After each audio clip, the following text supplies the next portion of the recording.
Welcome back to Kings of the North. Doug Lesmerises and Bill Landis, producer Mike alongside. And Landis, I got a shirt. Yeah, not bad. Whoa. Wow. How fashion forward. So we don't have a merch store yet, but there's some shirts sitting in my house, and some of them are going to go to Atlanta. And if you spy a king walking through the streets of Atlanta, maybe he'll throw a shirt at you. So I didn't get that many. Right. This is a first foray into KOTN merch, but come on, like all North National title game, we had to have something, right? You didn't get 65,000 shirts for all of the Northern Kings who will be in attendance?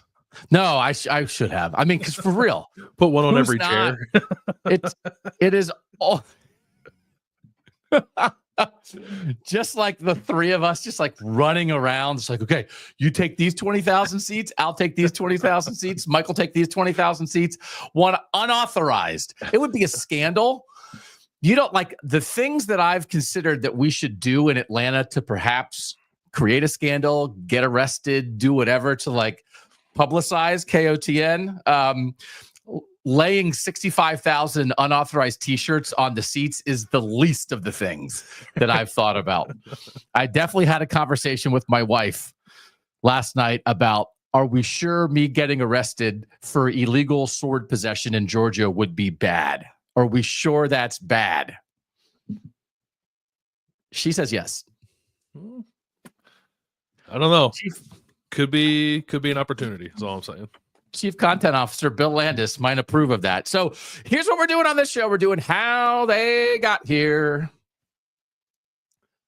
10 moments for Notre Dame that led them to the national championship game. 10 moments that led Ohio State to the national championship game. Then we'll do a little bit of Notre Dame news at the end because we covered some of the Ohio State interviews that happened on Wednesday. We did that on the Wednesday show. Notre Dame also had interviews with a bunch of players on Wednesday. We weren't there, but I went through all the transcripts, and we'll talk about some of the things that were said there at the end of the show. But Landis, this was your idea, and I think it's a good reminder. And this is one of those things, if you are a diehard Notre Dame fan, if you are a diehard Ohio State fan, I'm not sure we're going to say things that are going to surprise you. Oh, I didn't know that was important. But sometimes it's nice to be reminded of the obvious. And again, I think that a thing that happens sometimes at great programs is they are just doing things that you're supposed to do. But sometimes doing what you're supposed to do, but doing it well, also deserves credit. So we want to do a little bit of that. But then there's also some stuff in here that was like, well, that actually was kind of crazy. But if it didn't happen, I'm not sure they would be here. So that's like, what were you thinking about when you said, like, what if you said, like, what if we do How They Got Here?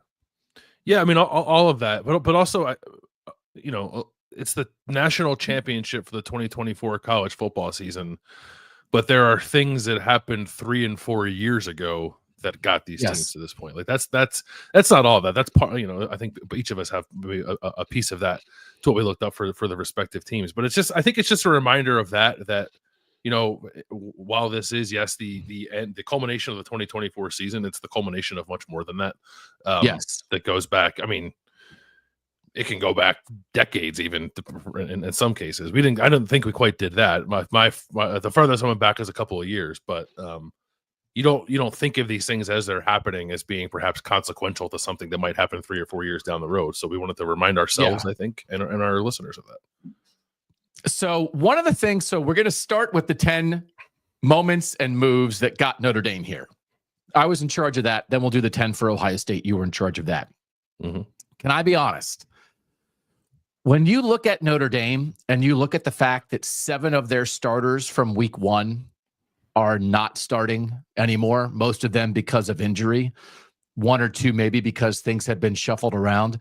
When you look at the guys they have lost, whether it's Ben Morrison as a potential first-round NFL corner, whether it's Riley Mills, who has been their best defensive lineman, whether it's Charles Jagusaw, who has come back all around from projected left tackle starter to out all year to fill in right guard against Penn State to maybe the left tackle in this game. But Notre Dame is missing so many guys that I think if they were healthy, you would say, oh, those guys are indispensable.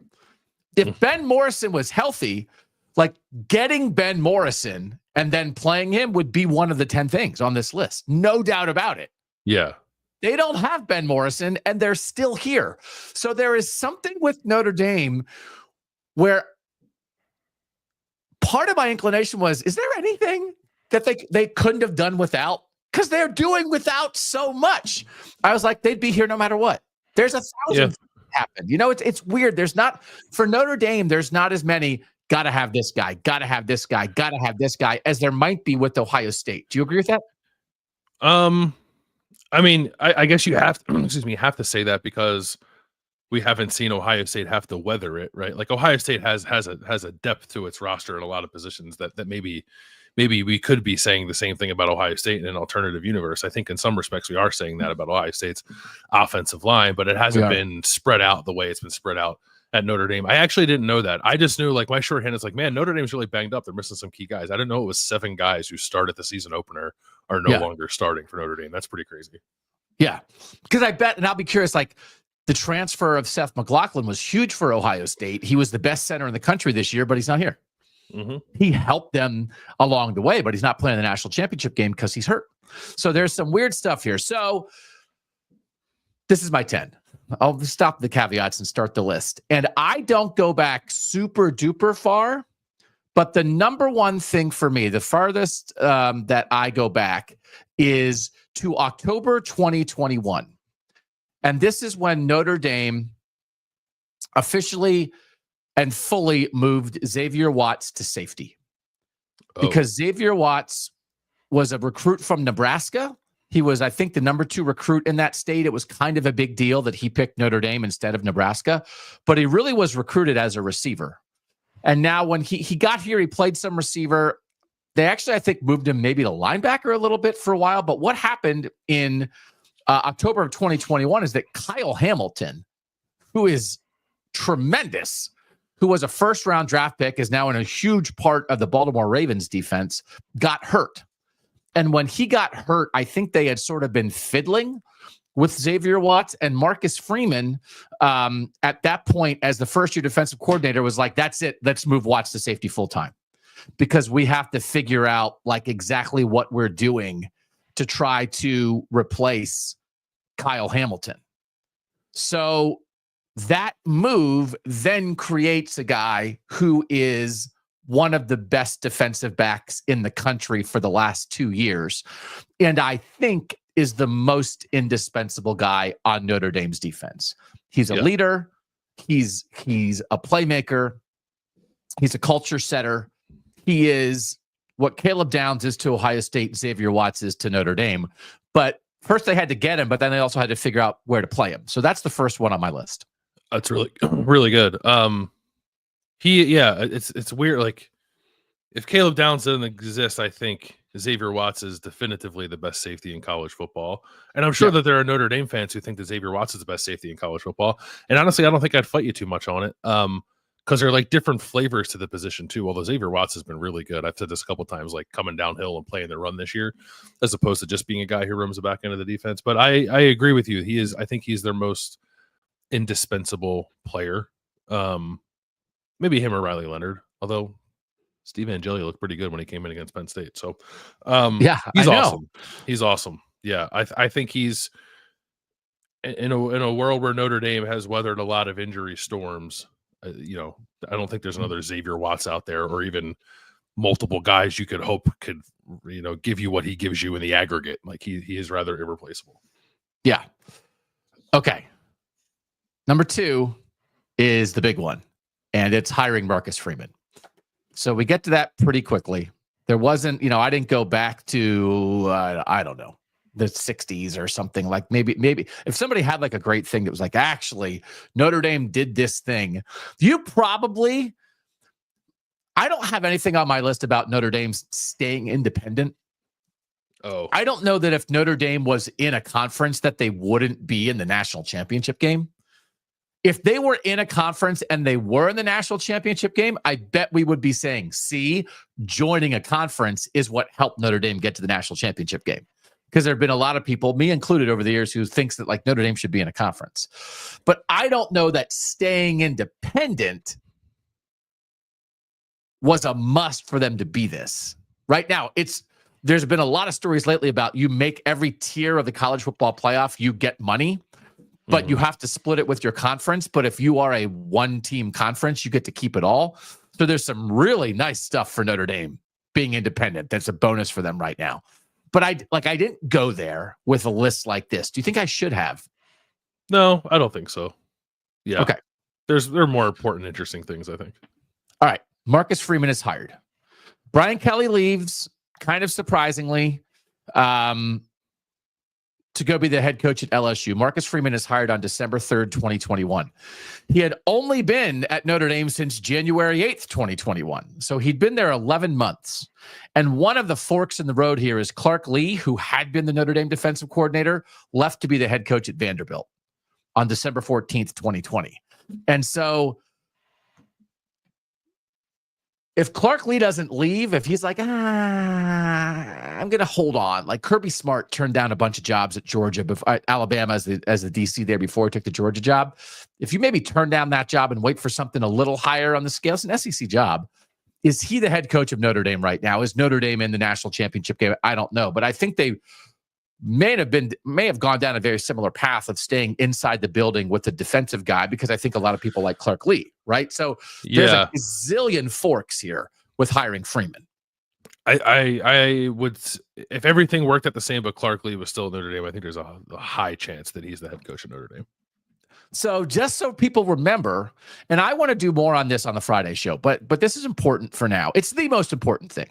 Is it not? Like the number one reason that Notre Dame is in the national championship game is because they hired Marcus Freeman. Would we agree on that? If we were doing it in order of importance, I would put this one. Yeah, I think so. Yeah.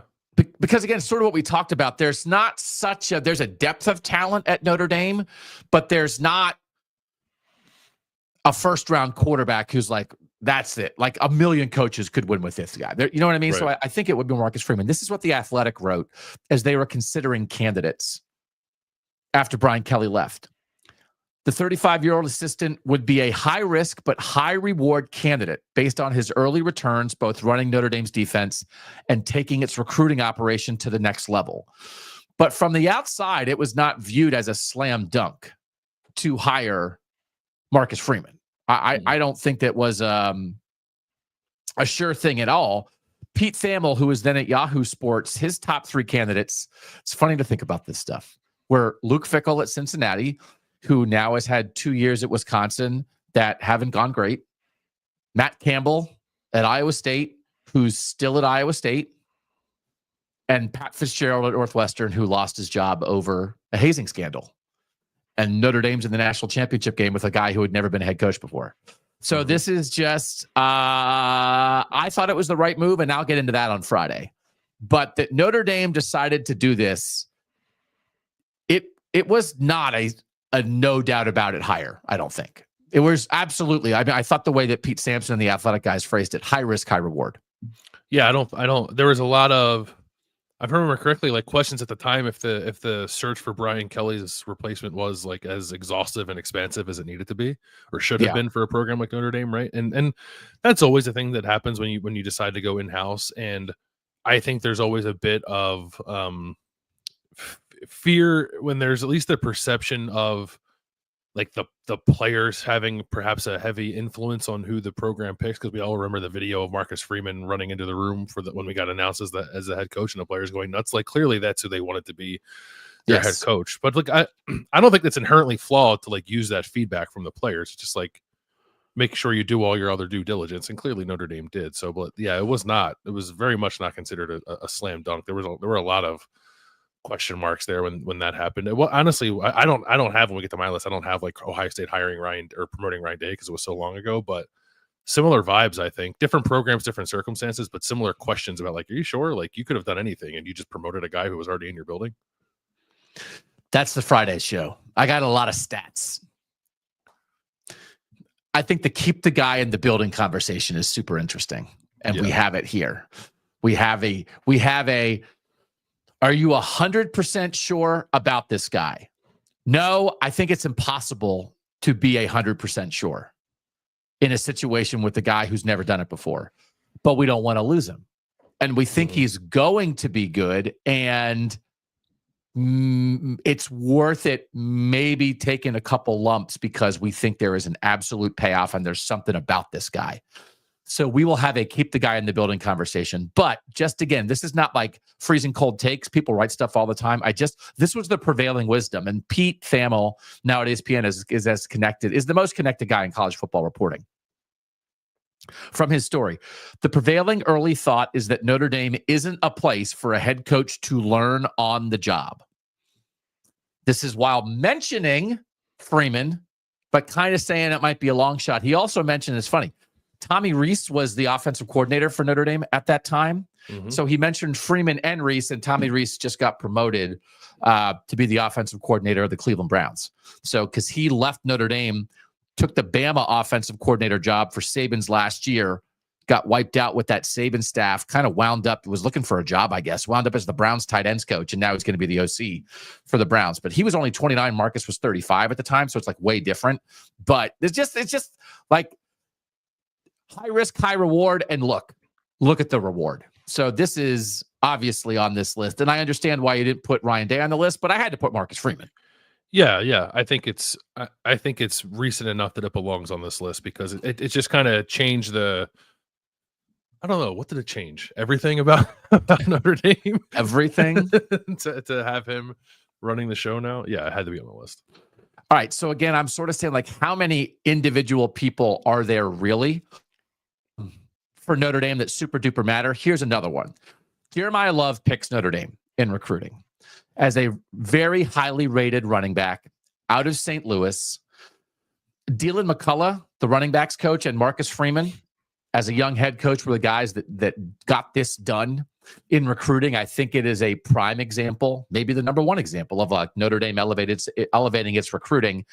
They just don't skill guys on their roster who are top 100 national recruits. And Jeremiah Love is one of them. So he picked them in October of 2022. He didn't really play that much as a freshman, and he's a monster this year. He's not the highest rated recruit at running back that Notre Dame's ever have. Chris Tyree in the 2020 class was kind of in that same range. But other than Tyree, he's kind of like the highest rated guy in 10 years. And it's just an example of Ohio State has high 4-star and 5-star skill talent everywhere. Notre Dame just doesn't. But when you have a guy who's like that, if he hits, boy, can it make a difference. And when you watch Jeremiah Love explode and break off a big run, when you watch him run through 3 tackles at the goal line with a second and third effort on a bad knee, and it's like, that guy makes a huge difference. And it's like, yeah, because he was a huge recruit and Notre Dame won a battle for him. So I put him on the list. Needs to be on the list, I think. There's a quality of about Notre Dame that it operates sort of not totally independent, but largely independent of like singular star power. But there are a couple of guys. There are a couple of guys that rise above that. Xavier Watson, you mentioned, is one of them, and Jeremiah Love, I think, is another. All right, so now we're getting down to now. I only have 3 who are kind of old. Number 4 is Riley Leonard picks Notre Dame as a transfer. He said yesterday on the interviews that, like, he didn't like being in the portal. He thought it was weird. He felt bad leaving Duke. A lot of people thought, like, even because this was one of those, Ohio State's looking for a quarterback, Notre Dame's looking for a quarterback, Oregon's looking for a quarterback, and it felt like from the outside, a lot of people were like, Riley Leonard to Notre Dame is almost done before it started. So it was very quick, but this wound up being Landis, a really good match of player and program. He committed to Notre Dame as a transfer on December 12th of last year and of 2023, obviously. And Sam Hartman the year before, I really liked that move from Wake Forest to Notre Dame, and it didn't work out nearly as well. And they're different kind of players. And this one worked out far, far. I think you have to have Riley Leonard on this list. Yeah, I think if I recall correctly, he went to the portal with a do not contact tag. So like everyone kind of assumed he was going to Notre Dame. Will Howard on Wednesday was actually asked when he went into the portal whether he had any contact with Notre Dame, and he said minimal contact because it was pretty apparent they were going to go with Riley Leonard. So It's interesting that Riley Leonard said he didn't like being in the portal because like he kind of wasn't. He just it wasn't like he was open for business and taking a million phone calls and taking a bunch of visits. It was like he went in, he signed with Notre Dame, and that was kind of it. But has to be on the list. I understand why you like Sam Hartman. I think I was a little more circumspect of that when they added him. But I really like this one, and I think it's played out almost exactly how I envisioned it. Like right fit at the right time in the right version, I think, of this Notre Dame offense. All right. So again, if you're getting here late, I did make a shirt. Mm-hmm. They're made. They're not available for sale yet, but it'd be great to open a merch store in the off season. Wouldn't that be great? We'll be millionaires. I don't care about being millionaires. We just want people out there. We want kings and queens and the royalty of the North to be able to represent. That's all we want. But I do think Landis said, is it purple or is it blue? It's blue. It's blue. It's got our blue. But I like because the football's blue, but the crown is white, which I think is nice. I like that. Yeah. And that's part of our official branding package that we had a great logo maker make for us. So like this is nobody can sue us for this, right? No lawsuits. No, this is us. Yeah. Well, maybe HBO, but besides that. Please don't. Patrick's in here saying Riley Leonard is not Sam Hartman. Will Howard is not Kyle McCord. Both teams upgraded, which again, I think like almost like pedigree, you would maybe wonder if they did upgrade, but like execution, what their teams needed. Yeah. And again, it doesn't mean that Sam Hartman and Kyle McCord aren't good, but like what their teams needed for what those teams were going to be, Will Howard and Riley Leonard slid right in. So remarkable. All right. Number 5 is getting down to the nitty gritty a little bit. I wanted to figure out how to say this. So this is in preseason camp. The date I have is August 26th, 2024. And it's the day that Notre Dame announced, at least to the public, its starting lineups by putting out its depth chart. And on that depth chart, Pat Coogan and Rocco Spindler, who had been starters for most of last year, were not starters. They lost out in camp for starting jobs. So the offense that Notre Dame came out with on the offensive line in week 1 was Anthony Knapp, a true freshman at left tackle because Charles Jagusaw got hurt in the preseason, and Emil Wagner, who everybody knew was taking over at right tackle there. They were replacing 2 NFL guys and Joe Alt and Blake Fisher, who had graduated. But like, it's a huge deal. We talked about Charles Jagusaw a lot in the preseason, Landis. So it was like, man, Notre Dame is losing an awesome pair of tackles, but it feels like I think they have guys in line, and then one guy got hurt, and they're playing Anthony Knapp as a true freshman. But on the interior, they announced Sam Pendleton at left guard, Ashton Craig at center, and Billy Schrauth at right guard. Pendleton was kind of a surprise. He had gone into camp more in the center battle, and then he was so good he won the left guard job, surprisingly.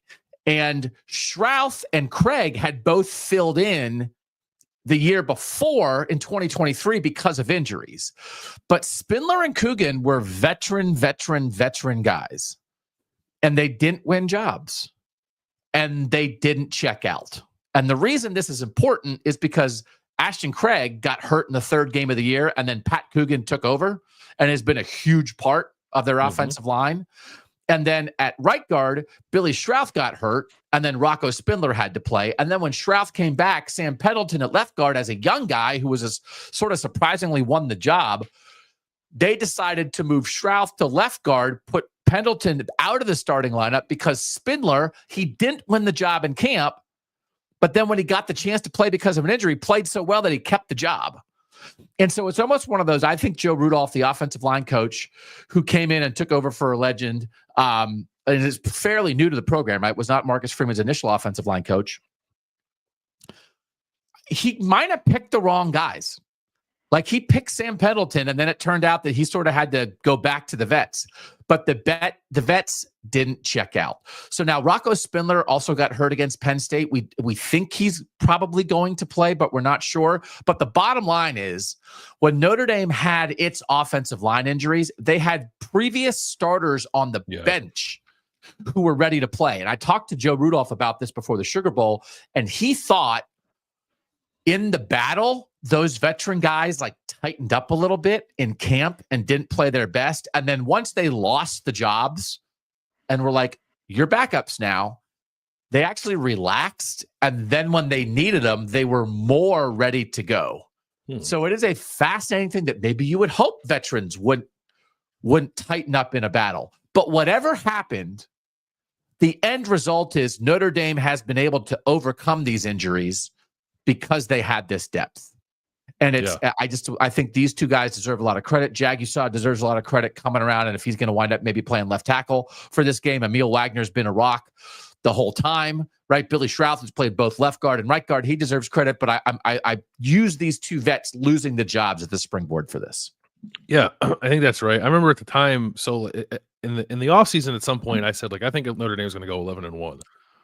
And then all this offensive line stuff happened, and I was like, I'm going to tack on another loss because I think it's crazy. They're playing a bunch of young guys on their offensive line when their season opener is against Texas A&M on the road. And like, I understood the thought process there. I thought that might invite the opportunity to take some lumps early with a longer term payoff that maybe Notre Dame would still be in the spot, but you know, you go through some difficulties with the younger offensive line.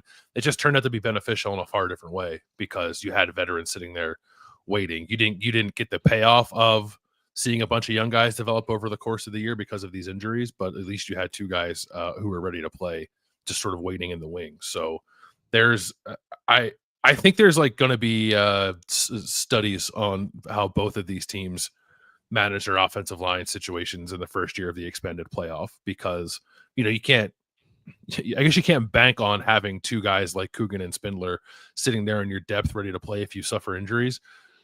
But if teams maybe thought they could get through a season with 6 offensive linemen, I think Ohio State and Notre Dame are showing you that it's going to take a little bit more than that in this new era of college football. Absolutely. All right. Next one up, number 6 is big runs beat Texas A&M. And so this is their opener, but I think the fact that they showed the explosiveness of their run game becomes a thing that is an integral part of how Notre Dame wins now. So for the season, they are 8th in the nation. They are 8th in the nation in runs of 20 yards or more. They are 4th in the nation in runs of 30 yards or more, 4th in 40 yards or more, and 2nd in 50 yards or more. You have talked about the explosiveness of their run game. It's from both Jadarian Price and Jeremiah Love, but it flashes in this opener on the road against Texas A&M in kind of a rock fight. It's 6-6 in the third quarter, and Jadarian Price bounces one outside left tackle and jolts down the sideline for a 47-yard touchdown run that gives Notre Dame a 13-6 lead. Texas A&M comes back, and then Jeremiah Love runs through 3 tackles up the middle with 2 minutes left in the game on a 21-yard touchdown run that puts Notre Dame ahead to stay at 20-13. And it is like, oh, we got a couple dudes back there who, like, we're kind of a tough, nitty-gritty, grinded-out team who might just drop a 20 or 30 or 40 or 50 or 60-yard run at you at the most opportune time. And so it wins them the Texas A&M game. So, like, you could say, hey, the Texas A&M win, it's huge. But the way they won it is also an indication of one of the key things of how they're going to keep winning during the year. Yeah, I think I'm trying to think, wasn't there a game where I think Price and Love each might have had like 80-yard touchdown runs? It's just like it feels like something you shouldn't be able to rely on, but Notre Dame has found a way to like make it viable throughout the season. Yes, yeah, and it's one of those things, like, a lot of times, like, well, you can't rely on that. It's like, actually, I kind of think they can rely on that. So, like, you got to be aware of that. Ohio State has to be aware of that coming into this game, that they got 2 dudes that, like, they might block it up and be gone in a close game that could be the deciding factor. So that was number 6 on my list. I didn't know exactly how to say this. This is not the podcast that is going to get nitty-gritty on this, but number 7 is the day after the loss to Northern Illinois. It's the response to the loss to Northern Illinois. And there's a gazillion stories about this. There's stories about Riley Leonard coming into Marcus Freeman's office, like, for their weekly coach quarterback chat after that loss. And Riley Leonard's like, oh my God. And Marcus Freeman's just like dapping him up. And it's like, what's up? How's it going, man? Like, Marcus Freeman, like was not down with the team. And that seemed to matter. Thomas Hammock, the Northern Illinois coach, there was a lot made of like that he talked to Marcus Freeman about this. And it was like, I beat you, but actually like sort of let me help you overcome this loss. There's, players are talking about Marcus Freeman shared a lot of personal things because he had a bad Marshall loss previously as a head coach and like how he dealt with that. And now let's deal with this together. It's almost like Marcus Freeman's had multiple really bad, unexpected losses at Notre Dame, but it helped him deal with it this time around. And Jalen Sneed, and again, talking about like what Notre Dame guys are talking about on Wednesday, this is a quote that Jalen Sneed, their linebacker, had. We were the embarrassment of college football at one point. Now we're the biggest, baddest, strongest team out there or something like that, right? But it's like, that's what they felt. They were the embarrassment of college football. And I think it's so different to me of using that loss. I think it's so different than Ohio State using the Michigan loss, because this was a loss of like, you didn't know how to deal with success against Texas A&M. You let down, you overlooked the team, and it bit you. Like there are real, and it was early and you had a ton of time to overcome it. Like Ohio State didn't overlook Michigan. I just think like, yes, both those losses are really bad and are parts of the stories for these two teams. But I think I buy the Northern Illinois loss set Notre Dame on a trajectory a little more than I do for Ohio State. Now, and again, was it necessary for Notre Dame? That's probably where, like, was it necessary? I might buy, because Notre Dame is not as naturally talented and has had all these injuries to overcome, I might buy a little more that they had to bottom out in order to reach this peak. Where I think a super talented Ohio State team that had lost 3 straight to its rival and had targeted that game, I don't know that they had to lose to Michigan to reach this peak. So this is a conversation, and I know a lot of people disagree with that, but the two losses for these two teams are similar, but I don't think they're exactly the same. But absolutely, the way Notre Dame responded has to be on this list. Yeah, I don't think they're exactly the same. I think I would agree with the sentiment. I think you said it right, that those were maybe the two worst losses, like most bizarre, sort of puzzling, surprising losses of the college football season, but affected the teams differently. And I think maybe the biggest difference is the fact, like, not that I don't think this contributed to Ohio State losing to Michigan, but Ohio State was in the playoff no matter what happened that day. Notre Dame, in losing that game, lost all of its margin for error. So yes, like they had to lock in. Like it had. If they lost one more game, they were not going to the playoff. I don't think you get into the playoff at 10-2 with a loss in Northern Illinois. So like that had to center them, I think, in a different way than Ohio State losing to Michigan did, and then also Notre Dame had to take that and run with it practically for the entire season, whereas Ohio State just had to rebound like in a couple of weeks and had 3 weeks to do it too. Yeah. I'll be very curious how you interpret the Michigan loss in your list of the 10. Because again, obviously that's played a huge factor for Ohio State, but I don't think it's the exact same factor. Yeah. So anyway, and there are a million great discussions and stories about the Notre Dame rebound from this loss that's out there. But again, they felt embarrassed. Mm-hmm. All right. Next up, this is a little hard when you go through Notre Dame season, because after that, they kind of rolled almost everybody. These are their scores after the Northern Illinois loss: 66-7, 28-3, 31-24, 49-7, 31-13, 51-14, 52-3, 35-14, 49-14, 49-35. So they won every game but one by at least 2 scores.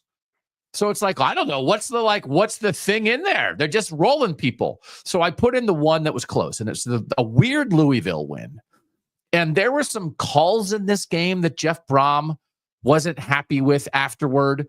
Louisville had a 4th and 5 at the end of the game where they were trying to drive to tie, and Tyler Shuck wound up throwing like a 40-yard pass kind of into double coverage downfield that maybe a Notre Dame guy was there a little early on the Louisville guy. It wasn't super controversial afterward. I don't think it would have been impossible to throw a pass interference flag on that play. But I put it in because it was like the only other time where there was really any doubt, I think, in a Notre Dame game.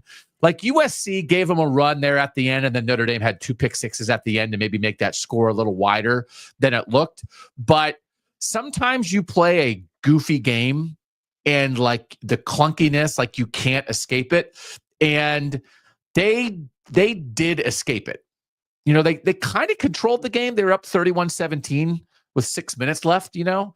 Then Louisville scored, and Louisville has this last chance. But anyway, I just threw it in because sometimes you lose a weird game, and they didn't let that happen.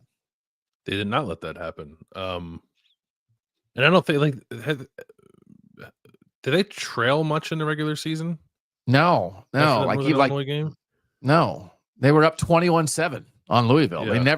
They trailed 7-0 in that game, and then came back and were up 21-7 by the end of the first quarter. Like it almost was kind of easy, right? So it's like once they had the most embarrassing, devastating loss of the season, then they just rolled. So this was kind of like the one time they didn't. So then I take it into the playoff from here. And obviously beating Indiana is a big deal, but that's, I think, what people expected. That's at home. So my next one is Marcus Freeman out coaching Kirby Smart in the Georgia game. And that I think like this is like coming full circle from number 2 on the list, which was hiring Marcus Freeman to begin with. I think Marcus Freeman won them that game. Now, going into it, I thought Notre Dame would win.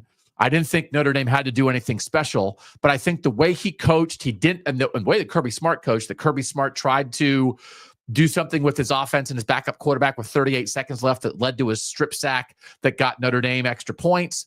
Marcus Freeman running the punt team on and the offense on, and like Kirby Smart, like Georgia being confused by that. I thought like this was a moment of a young coach who hasn't been in this spot out coaching a 2-time national champion in the playoff, which was a huge stinking deal. Yeah, I mean they Notre Dame caught some advantages in the margins with the special team stuff.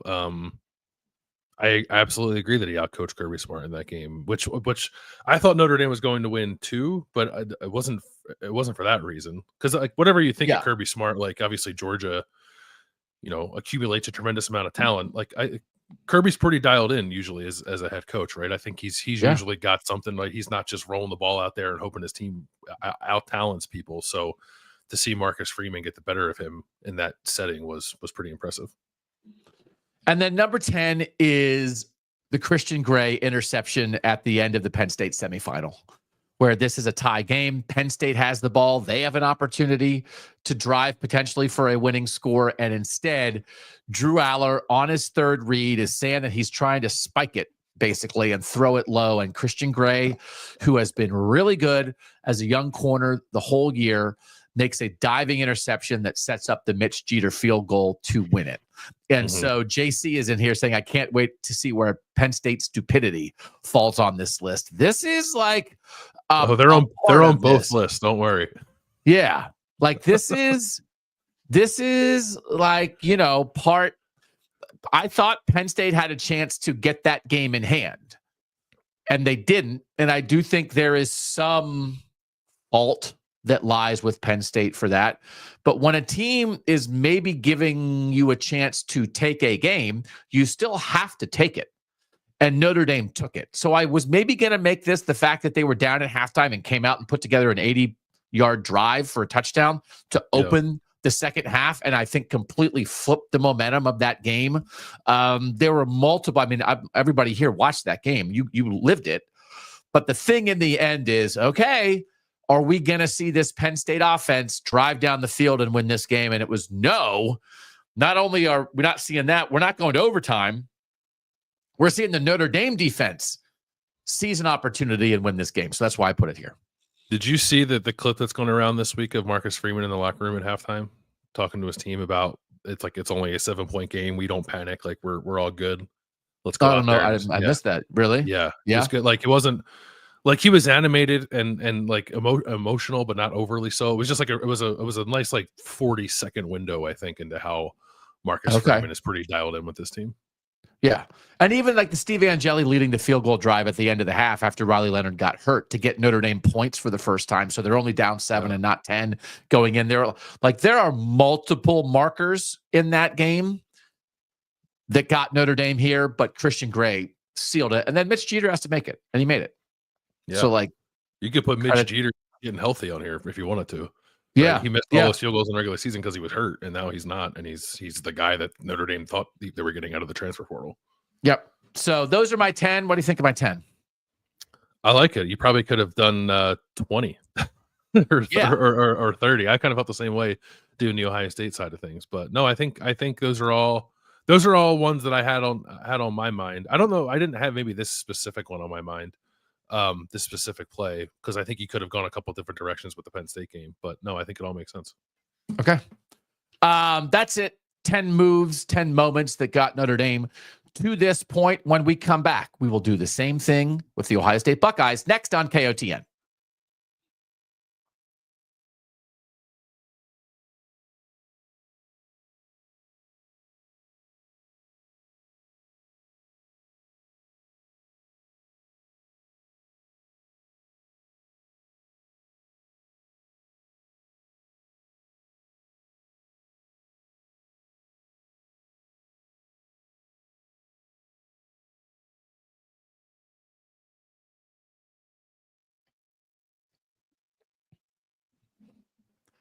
Back on Kings of the North. Got a shirt. If you're still late, got a shirt here.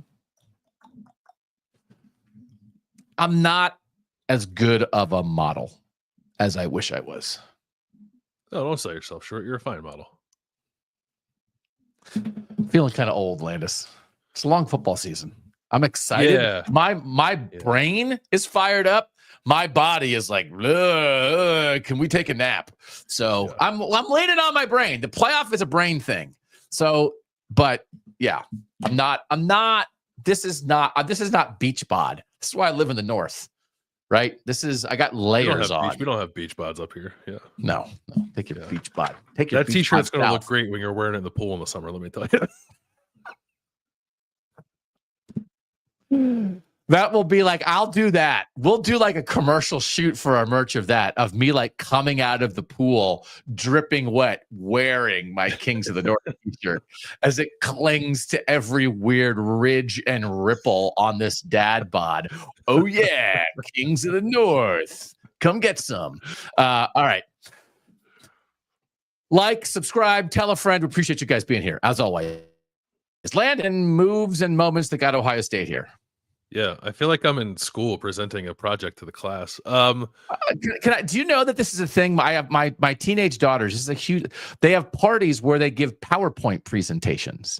What? And the PowerPoint presentation it's usually like a crazy thing, and it's like PowerPoint presentation on which of all my friends are which Simpsons character, or a PowerPoint presentation on like why your cat is the ugliest cat in the neighborhood or whatever. Like, and so, but like they do it seriously about a crazy subject. But both my children have had parties where that's the party. Instead of watching a movie or playing a game or whatever, you have to like make your PowerPoint presentation. So this is yours. That is not what we did at parties when I was a kid. Is that how they do it, Philly style? No. Landis. But to be fair, PowerPoint was still a very new thing back then. So yeah. To be fair, I don't know how to do PowerPoint now. So like I'm not going to those parties either. So okay. What do you got? We're gonna take it all the way back to December 16th, 2020, which is the day that Ohio State signed its 2021 recruiting class. Okay. A class that was number 2 in the country. It's remarkable looking at this class now that this was the number 2 class in the country, according to 24/7 Sports, behind, of course, number 1 Alabama, because Alabama finds its way to be number 1 every year. Ohio State signed 24 total players in that class. They didn't sign them all on this day because JT Tuimoloau had one of the strangest recruitments anyone's ever seen. He didn't sign with Ohio State until July 4th of 2021, and then was on campus like 2 days later practicing with the team. So there were 24 players total, 7 5-stars, 14 4-stars, 2 3-star prospects.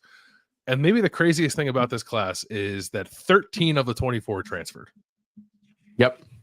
And of those 13 that transferred, only 2 ever started a game for Ohio State. Kyle McCord, obviously a quarterback, and Jesse Mirko, who was Ohio State's starting punter for a couple of years. Some guys transferred almost immediately, including Quinn Ewers. Others hung around for a couple of years as backups and left. 2 of those guys are in the NFL right now, Marvin Harrison Jr. and Michael Hall Jr., wide receiver, defensive tackle, respectively. And then there are 9 players from that class who are still on Ohio State's roster. 8 of them are starters.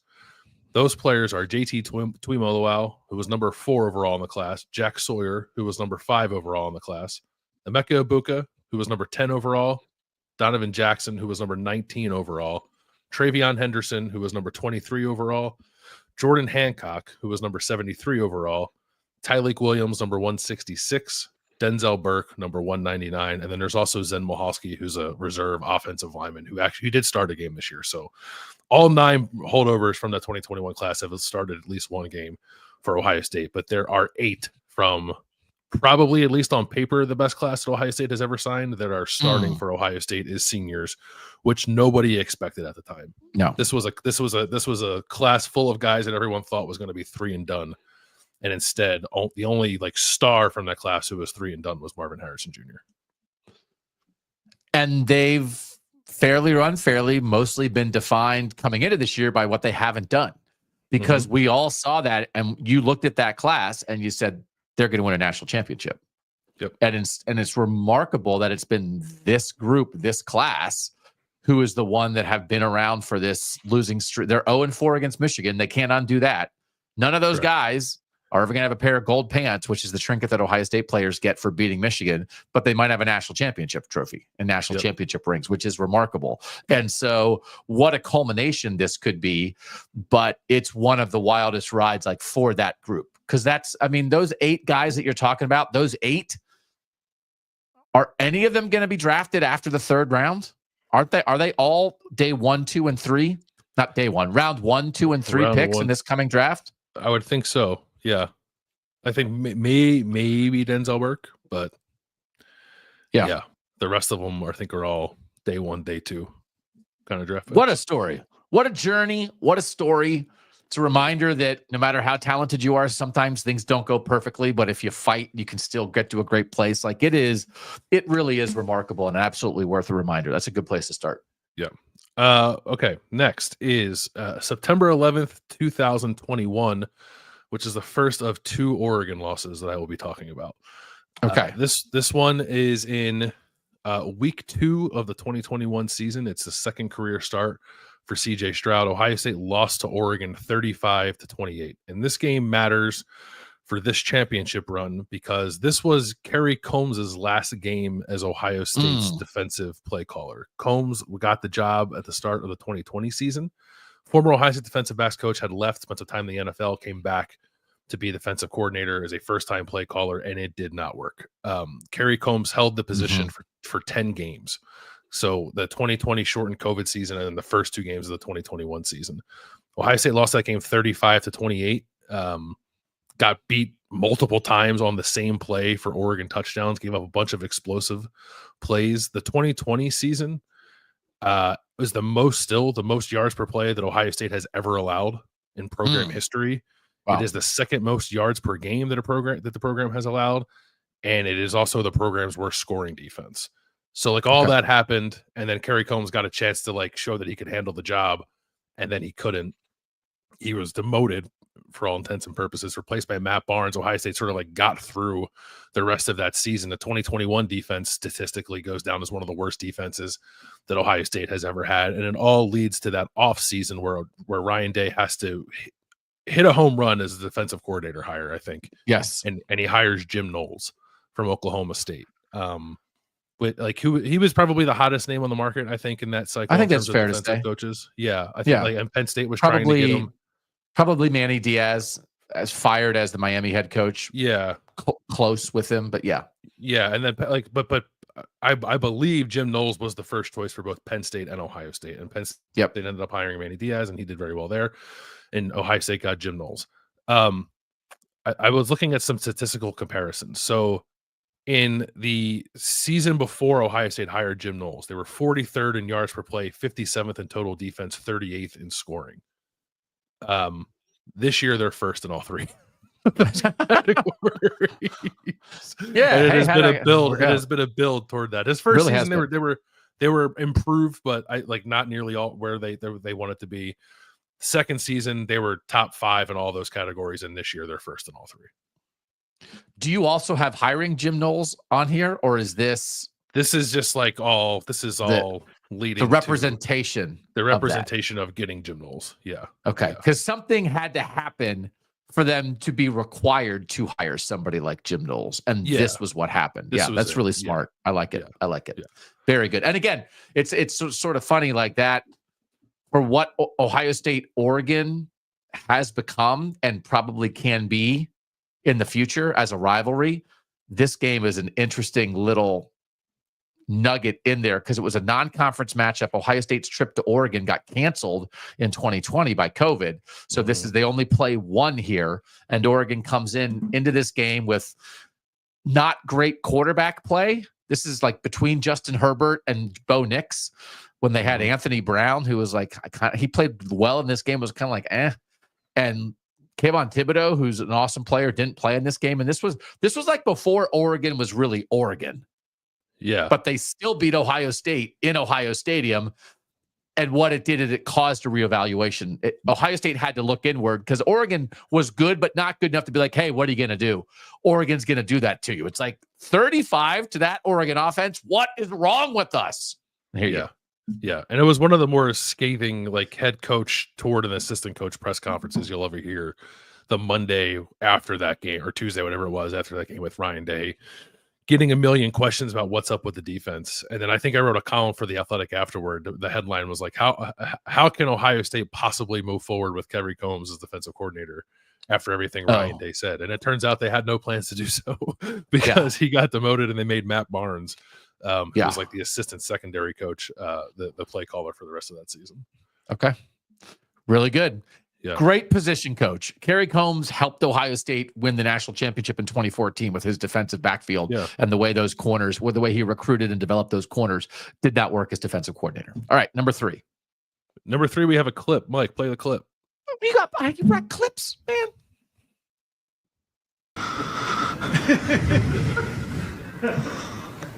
Really? Yes, really. It's real. Yeah.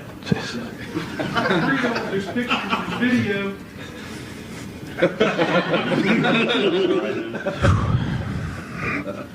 How nervous were you?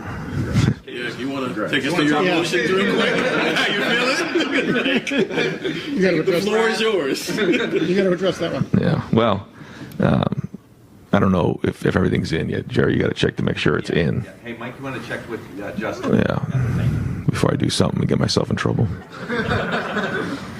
I'm screeched. Is your stomach flipping right now, though? What's going on? It's been flipping for a while, Tim. Imagine all day. Yeah. Okay, what was the question? Actually, I think you have answered. That's December 20th, 2023. The day that Ohio State signed all of its 2024 recruiting class, but most importantly, signed Jeremiah Smith, who was back and forth. I think very, very much back and forth. Manny Navarro, who works for The Athletic, is based in South Florida, was very plugged in with the Jeremiah Smith recruitment. I think multiple times over the last year or so. So like it was close that Jeremiah Smith was going to flip to Miami at the last minute, and he did not. And even the rest of that day was weird because like he announced he was going to Ohio State, but I don't think he ended up signing his letter until like 8:00 that night. So there was still like 7-8 hours of people thinking like, is this actually going to happen? One of the more dramatic signing days I think you'll see in Ryan Day. I think feigns fainting at the podium. Maybe he actually did faint and caught himself when they signed Jeremiah Smith, who was a top player in that class. 24/7 Sports does a cool thing with its database where it tells you just like the highest rated players a team has ever signed in the modern recruiting era. Obviously, Jeremiah Smith is actually number 2 for Ohio State, behind Quinn Ewers, because Quinn Ewers had a perfect prospect rating.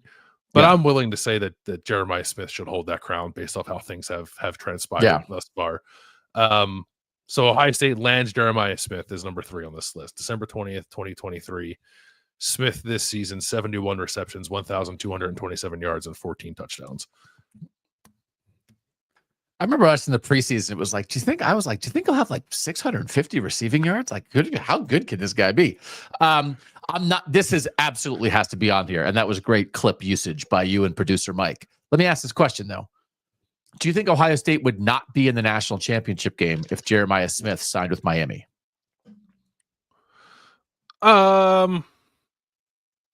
I mean, I would probably say yeah. Like, there's a path here without him, but I think he has been pretty important to this playoff run. So I think I might say yes. It's definitely possible. Yeah. It's definitely it's not like they'd be fine. It's not the answer there. They have other great receivers. They do.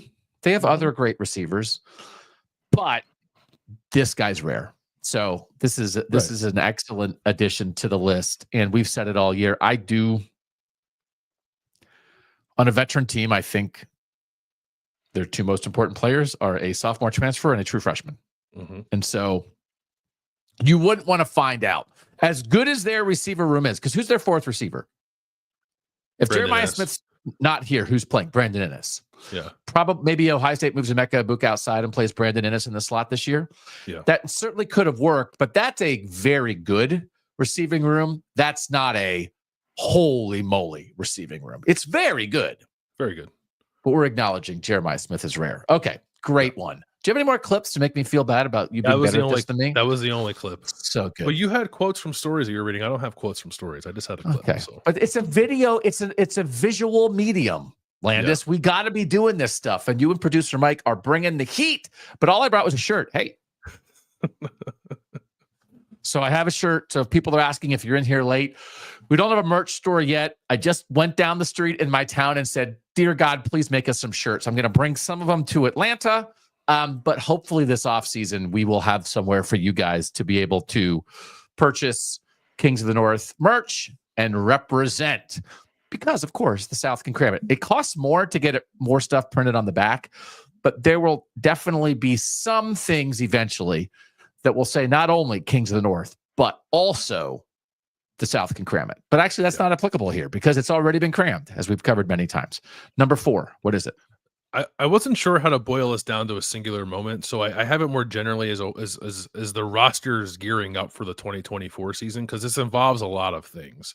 It's not a specific date; it's more of a range from probably late December, maybe the last week or so of December, through like the first 2 weeks of January, where the eight players who are starters from the 2021 recruiting class we mentioned earlier all announced they're coming back for their senior seasons.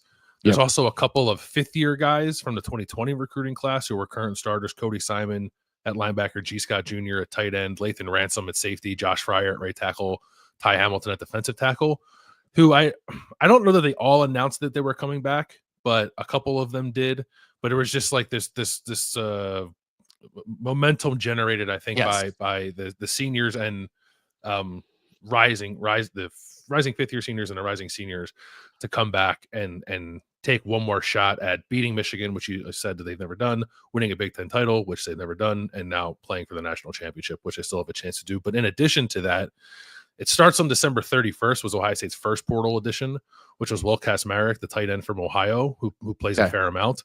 And then there are 3 others that follow that in pretty short order. The first is Will Howard from Kansas State on January 4th, quarterback. The second is Seth McLaughlin from Alabama on January 6th, which predates another moment we'll talk about in a second. And then Quinshon Judkins from Ole Miss on January 8th. So, and I think those 4 transfers, most of them, if not all of them, happened before most of the 2021 guys actually announced they were coming back. A lot of those things were like January 10th, 11th, 12th of that month. But those guys joining up with Ohio State was like an indication that they thought the roster was going to be pretty good, which is translated to, we think a lot of these guys who could go to the NFL are actually going to come back this year. Yeah. Okay. That's really good. This is my debut album. If I ever hit it big as a musical superstar, will be called Failure and Money, because there's 2 things here. Right. And it's not, if Ohio State had won the national championship last year, I don't think all these guys would have stayed. No. That's that. And then NIL. I don't even know. Do you think it's if Ohio State would have beaten Michigan and then whatever else happened after that? I don't know that these guys stay. Certainly possible. So it's just one of those things. Like, again, like the Penn State guys are staying failure in money. Michigan guys stayed 2 years ago because they lost to TCU in a semi. If they had won the national championship, so it's just, I mean, it's part of it. You're close and you fall just short.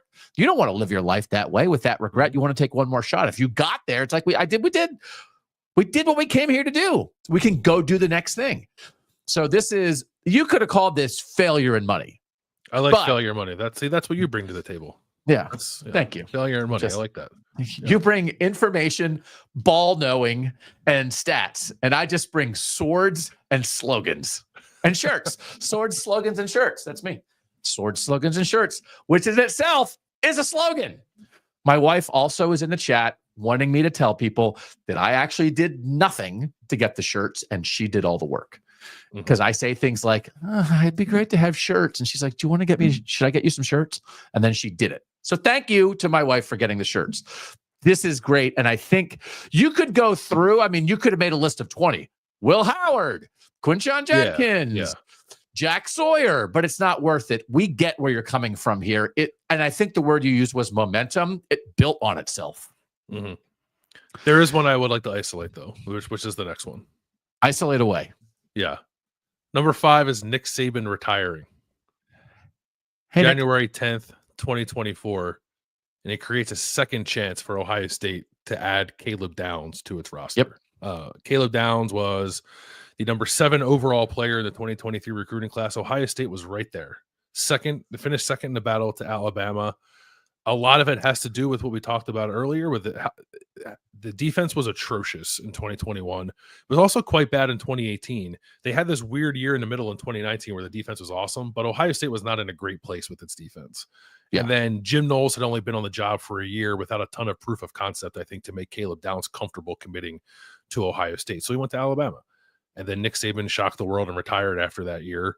And Downs transferred to Ohio State on January 19th, which was 5 days after Kalen DeBoer had been hired to replace Nick Saban. And I think there was some hope at the time that maybe Kalen DeBoer could salvage something, but that obviously did not happen. Downs was down to Ohio State and Georgia, which is where he's from. And he picked Ohio State. And then he became their best player, the most important player on defense, and the 39th player in Ohio State history to be named a unanimous All-American.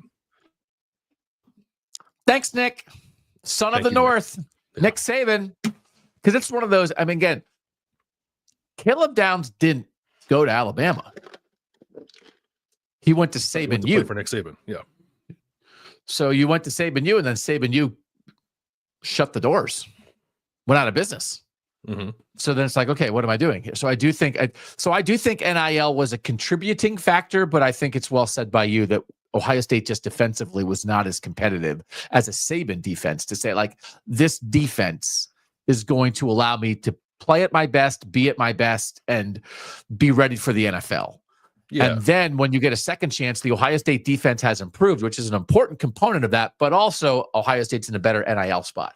And all that together brings Caleb Downs to Columbus. Right. I think from an NIL standpoint, Ohio State was fairly competitive the first time around. Maybe not quite where it needed to be. I would attribute more of it to the just, lack of track record with the defense and where it was headed. And obviously Nick Saban's not hurting for that. So I fully understand why Caleb Downs chose to go there initially, but what an opportunity for Ohio State to get a second crack at that. And I think, their defense is still very good this year without Caleb Downs, but he does so much. He does. He took him from very good to perhaps one of the best we've seen. So, and if you're playing the game of, again, like, what individual player acquisitions should be on a list like this, Jeremiah Smith and Caleb Downs got to have it, and you have them both. Yeah. Number 6. What did I call it, Mike? The Manchester connection. That is Ryan Day and Chip Kelly. Very weird offseason for Ohio State, where Ryan Day makes a decision to give up play calling, and he hires Bill O'Brien. And Bill O'Brien is in Columbus for 3 weeks and then leaves to go be the head coach at Boston College. And then there's a bit of a lull. And then Ryan Day manages to convince his friend and mentor and former boss Chip Kelly to leave a sitting head coaching position at UCLA to come be Ohio State's offensive coordinator and play caller. That was on February 9th, 2024 was the day that Chip was officially announced as Ohio State's offensive coordinator. And I think there's a transformative element there with Ohio State's offense. They're running the ball better this year than they did last year. They're more creative about the way they run the ball. And I think a lot of that is Chip's influence. But the bigger thing in my mind is that it kept like Ryan Day on track with like what he wanted to do, because I don't think he would have trusted just anybody to take a more holistic approach to the program, be more of a CEO, get involved in a lot of different areas of the team. And frankly, if Chip Kelly wasn't willing to leave UCLA to come be Ohio State's offensive coordinator, I think Ryan Day would have called an audible and still been Ohio State's offensive play caller. I don't know that for a fact. That's my hunch. Because it had to be, I think, a specific set of circumstances for Ryan Day to be really comfortable giving that up. And then it turns out that probably the person he trusts in football more than anybody else was willing to come do the job for him. And I think it's helped Ryan Day, and I think it's helped Ohio State's offense. It is really a lovely full circle thing. And if Ohio State wins the national championship, like the tales about this, that Chip Kelly, I mean, people know the story, but they're from the same high school in Manchester, New Hampshire. Mm-hmm. Chip Kelly is the offensive coordinator at the University of New Hampshire, goes to his alma mater, recruits the high school quarterback to come play there, and they're off and running. I went to, like, I was in, when was I there? In the spring. Mm-hmm. I went through there, and I went to the high school, and I was like, hey, Kings of Northern. And they were like, hey, you didn't make an appointment. So I didn't really, I was like, but I walked around, and it's not a football factory. It's just a public high school in the middle of a mill town in New Hampshire. And then again, coincidentally, it's the same town my dad grew up in. So I know that town a little bit. And it is, this Manchester connection is crazy. But to your point, Ryan Day tried to give up play calling before with Brian Hartline, and it didn't click. So he had to have someone that he trusted implicitly in order to allow himself to give up this thing that is the thing that made him a head coach to begin with. Mm-hmm. And he not only found someone he trusted, he found the person he trusted the most. So, and then he found the person he trusted the most. The Manchester Connection, brought to you by producer Bill Landis. Come on. You're just chock full of ideas. Should we cast it? Who's in that? Oh, is this a Guy Ritchie film? We'll move it to England. Yeah, it'll be one of those things. Like it'll start off. Yeah, then it's gonna be about soccer, and they're gonna like rob a bank in the middle of like reviving the soccer team. But it'll be like based on an idea by Bill Landis, the Manchester Connection. Okay, 7. I want us to be a movie studio. The KOTM movie studios. Like that's where I want this thing to go eventually. We'll get there. 7 is the second loss to Oregon that I think has mattered greatly to this championship push. Ohio State lost by a point, famously to Oregon on October 12th of this season, 32-31. Will Howard slides a half second earlier. Maybe Ohio State wins that game, 34-32, but they do not.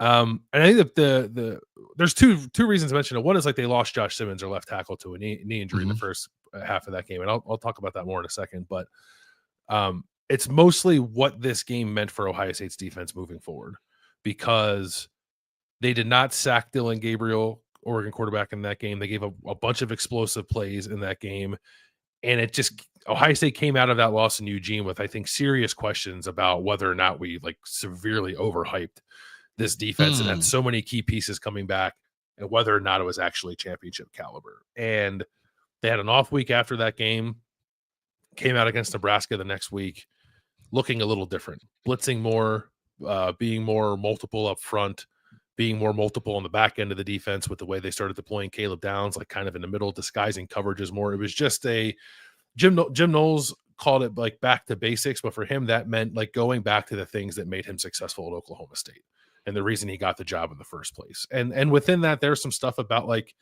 back and forth between Jim Knowles and Ohio State defensive line coach Larry Johnson, and making sure everyone's on the same page. And Ryan Day, I think, was very involved with making sure that like don't mess this up. Like, we have so much defensive talent, you cannot mess this up. And I think to everyone's credit, they came out of that game and they didn't mess it up. I think I said as we previewed the Rose Bowl against Oregon. After that Oregon game until the next Oregon game, Ohio State did not allow a passing touchdown. That's like 8 games, I think. Remarkable. Yeah. Remarkable. But also like the sack numbers are through the roof since that time. There's a lot in there that's just like individual talents playing much better.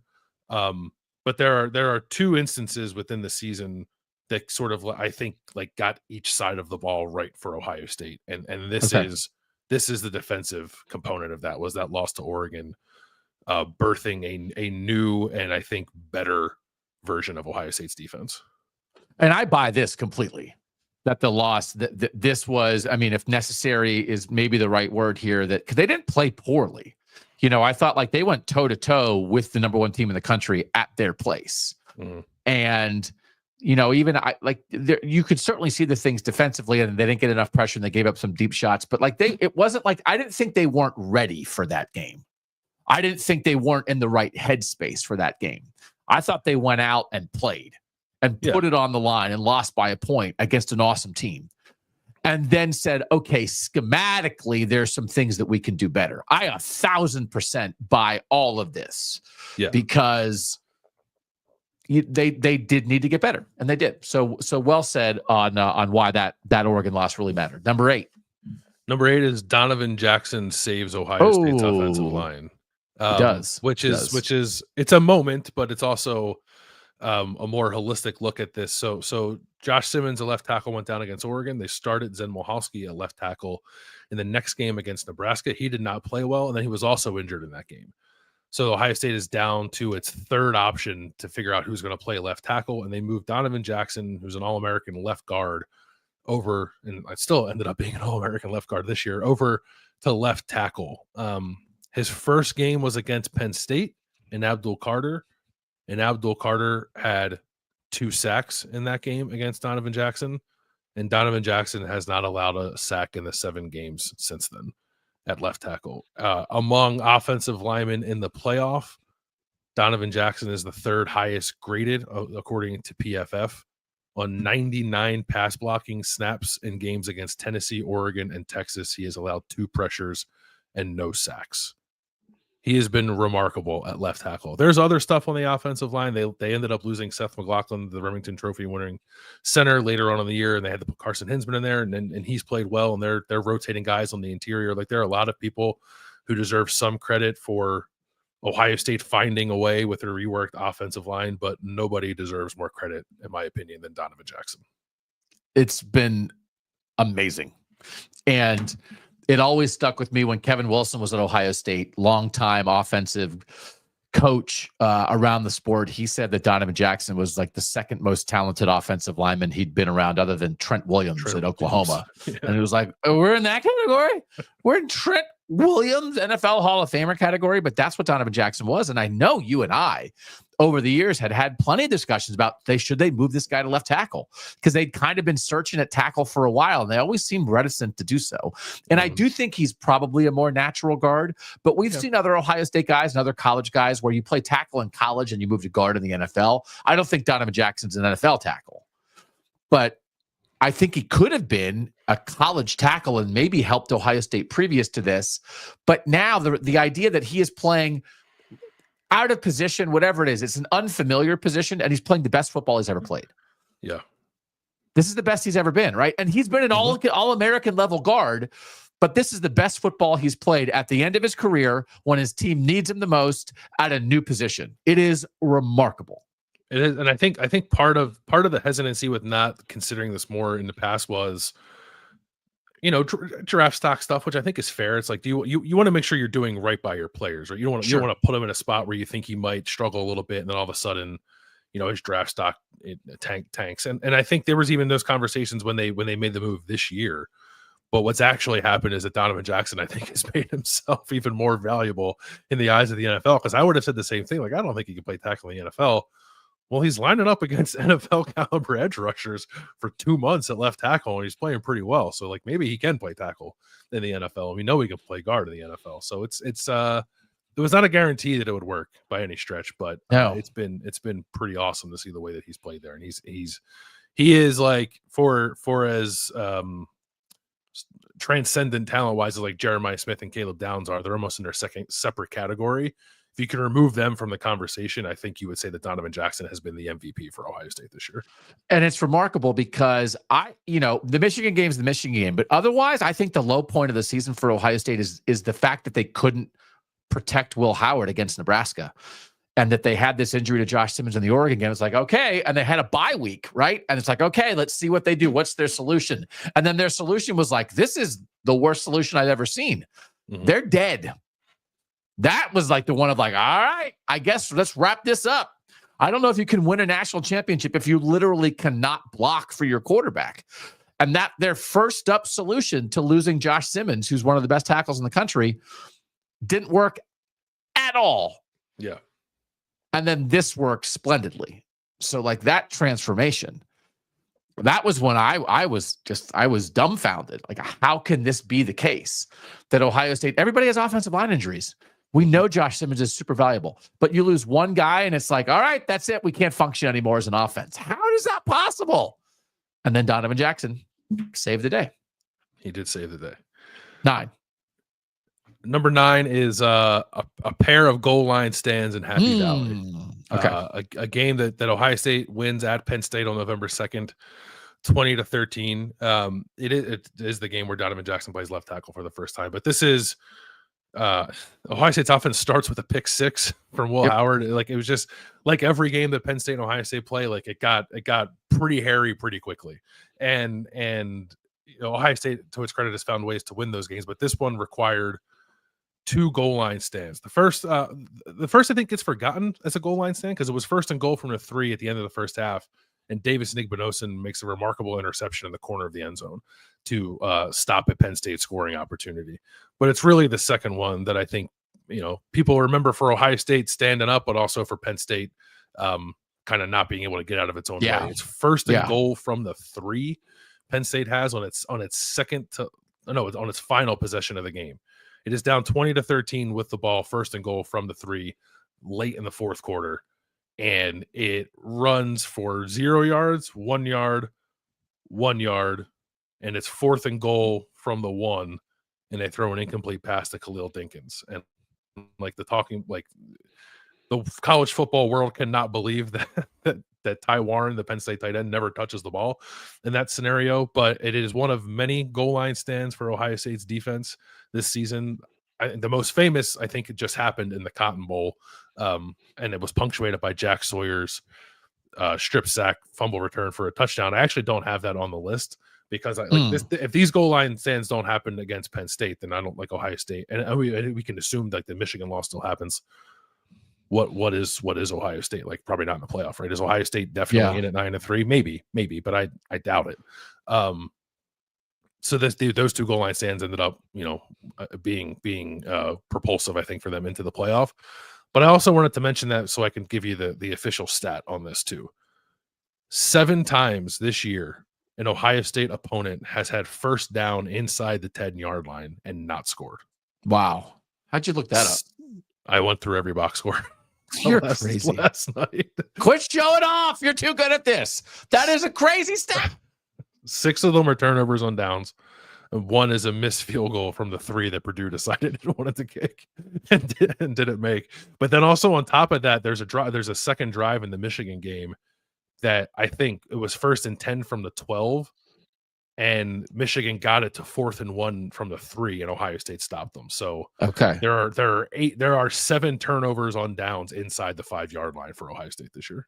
And even in the Oregon loss, there was one of those, right? That the Oregon lost. So there was 1 in the Oregon game, 1 in the Nebraska game, 2 in the Penn State game, 1 in the Purdue game, 2 in the Michigan game, and 1 in the Texas game. Yeah. Well, that says a lot. And it's funny, if we were doing this, if Penn State had beaten Notre Dame in the semifinal and we were doing this, I think we would have the goal line stands in Happy Valley for both teams. Oh, yeah. Because I think Penn State, off those failures, kind of said, what are we doing? Mm-hmm. And figured out a way, I think, in its most important situations to make sure that they were using their best offensive players in the right way.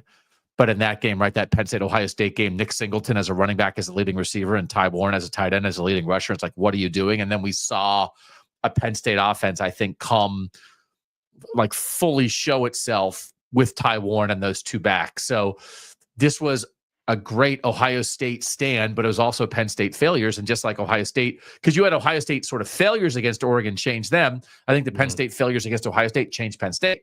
And it almost got him into a national championship game. So by the way, just again, as we're on an Ohio State conversation here, the idea that like over time, we've said this, that Ryan Day and Ohio State have been very good against Penn State and very good against Notre Dame. They won the 2 regular season games against Notre Dame. And a lot of times Ohio State fans would be like, I don't know if those are big wins. Do they count?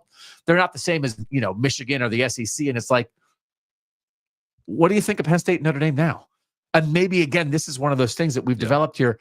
Maybe everybody underrated Penn State and Notre Dame all the way along, because I'm not so sure Penn State couldn't have made a little playoff run in some of these other years when they couldn't get past Ohio State, but free them up from that. So anyway, like that's a good win. Like Ohio State, and again, like it was a great win in the moment, but I think it's only a better win for Ohio State when you saw in the end how good Penn State is. Yeah, I agree. 10th, what you got last? So I just said like Michigan failure sparks a playoff run. And I wasn't like so my view on the Michigan game as it pertains to the playoff is mostly just that I think it did for the offense what the Oregon loss did for the defense.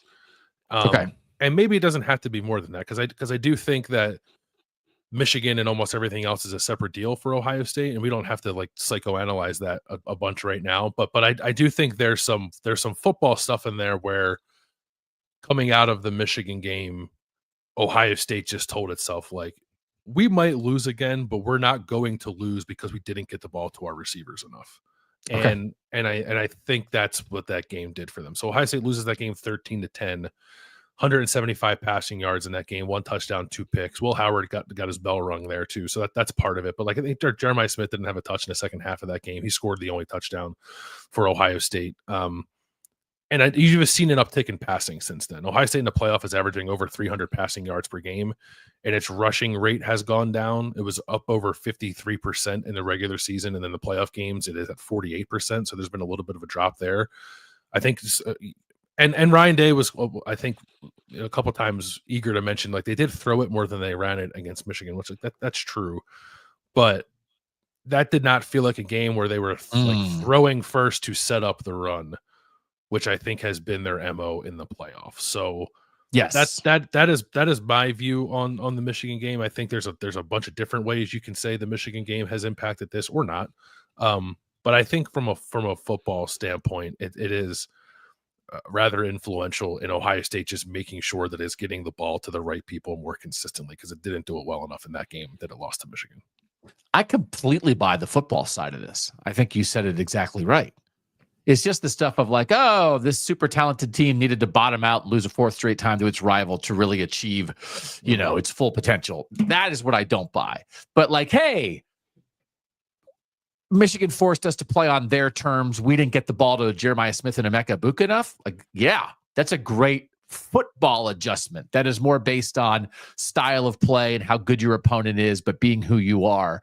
That is not like a mental, emotional. They needed to have a team meeting. It's like, why is this team so talented? They need to have a team meeting in December. What are you talking about? So this, I think you said it. I have no dispute with this at all. All right, I think this is exactly right. Were you worried I would dispute it more? I was, yeah. No. But I think you said it the exact right way. Because you can see the football changes. And if it's just about let's maximize our best players. That's all it is. The Oregon loss helped them figure out how to maximize Caleb Downs on defense. And the Michigan loss helped them figure out how to maximize Jeremiah Smith and Emeka Egbuka on offense. Great. That's ball. Yeah. Buy it. Totally buy it. All right. That's it for the 10 moves and moments that got these teams to the national championship game. When we come back, a couple of more little things. What's Notre Dame saying about this game? Next on Kings of the North.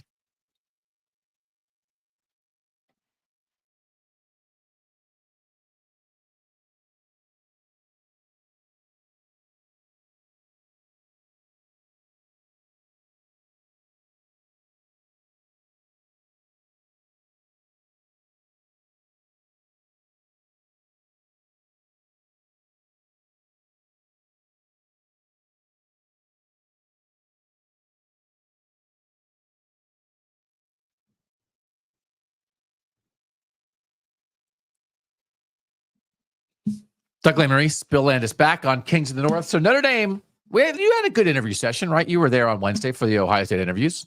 Felt good about getting info from the fellas? Yeah, other than it being incredibly cold in the Woody Hayes Athletic Center. But yeah, it was nice. We were on the indoor field. It's not climate control. Oh, yeah. Well, you're of the North, man. Come on. Yeah, a little chilly. Yeah. Notre Dame did the same thing on Wednesday. I just went through the transcripts, couple things, and I want to talk about this again. We talked about it the other day, but I want to talk about it again. Leonard Moore, the freshman corner, who's been playing since Ben Morrison got hurt, he said about Al Golden, the defensive coordinator, that he's aggressive and he doesn't play to lose. I think that's an important thing. It's even like, whatever, it's just a thing that you say. But I think it's an important part of this Notre Dame defense that they feel aggressive, right? And even as they've lost guys, they haven't hedged. Riley Mills is out. Ben Morrison is out. Jordan Botello is out. And Bubakar Traore is out. Like it didn't back them off. And I think that's really important. So when you have a true freshman like Leonard Moore expressing that, I think it matters. And again, he said the thing again. Let's just talk about it again. Leonard Moore said that Ohio State has seen a lot of zone from defenses this year, but we're going to play man and challenge them like we do every week. And there's been a lot of response of people of like, okay, good luck with that. So, but I think also like one of two things is true, and either would make sense to me. One is go with what got you here. This is how Notre Dame plays defense. And the other is they're completely changing their defense. They're just not going to tell anybody. Right. Why would he say that they were if they're going to do that? Also, he's a freshman who's playing very confidently. He's not going to go to a press conference and be like, you know what? I don't think I can cover these guys. I hope we play a lot of zone coverage. Like, what's he supposed to say? That's like I hate that when like media manufacturers like, oh boy, this is bulletin board material. It's like, you ask a guy a question and he answered it the only way he can answer it. Like, what do you expect? Yeah. I talked to Leonard Moore at the Sugar Bowl media day. Very pleasant young guy. Really liked him. I mean, he's not out there dropping bombs on people like, oh, bring it. I mean, that's not he is. He's a true freshman and he's starting in the national championship game. Notre Dame just has like a lot of true freshmen that are like, it's crazy that they're stuck in this role. One of these other guys, Aeneas Williams, is one of these other guys. He's like their third running back. He's a good compliment to Jadarian Price and Jeremiah Love. I wanted to shout this out because it was a factor. I mentioned it briefly in the top 10 things, getting Jeremiah Love here. Dylan McCullough, the running backs coach for Notre Dame. Aeneas Williams said this. He said that he used to be the Chiefs, the Kansas City Chiefs running backs coach, and Aeneas Williams brought up that he has a Super Bowl ring, and that matters to guys. But he also, I think, builds great relationships. And when you look at the Notre Dame running back room, and I think their receiver room still needs to get better, but their running back room has been in really good shape. Audric Estime was awesome last year. Yeah. I think they've been in really good shape from a recruiting and development standpoint. After Dylan McCullough left the NFL, he was at Indiana for a year in 2021, and his son was on the team. And that was part of Deshaun McCullough, who is a great linebacker who was maybe going to go to Ohio State, but then he went to Indiana, but then he transferred to Oklahoma, and now he's transferring to Nebraska. Is that right? He's transferred. Yeah, that's right. Yeah. So we talked about him, I think, on the show yesterday about could Nebraska be a playoff team? Anyway, Dylan McCullough, Marcus Freeman hired him at Notre Dame in 2022, and I think it feels like he's done a really good job with that room.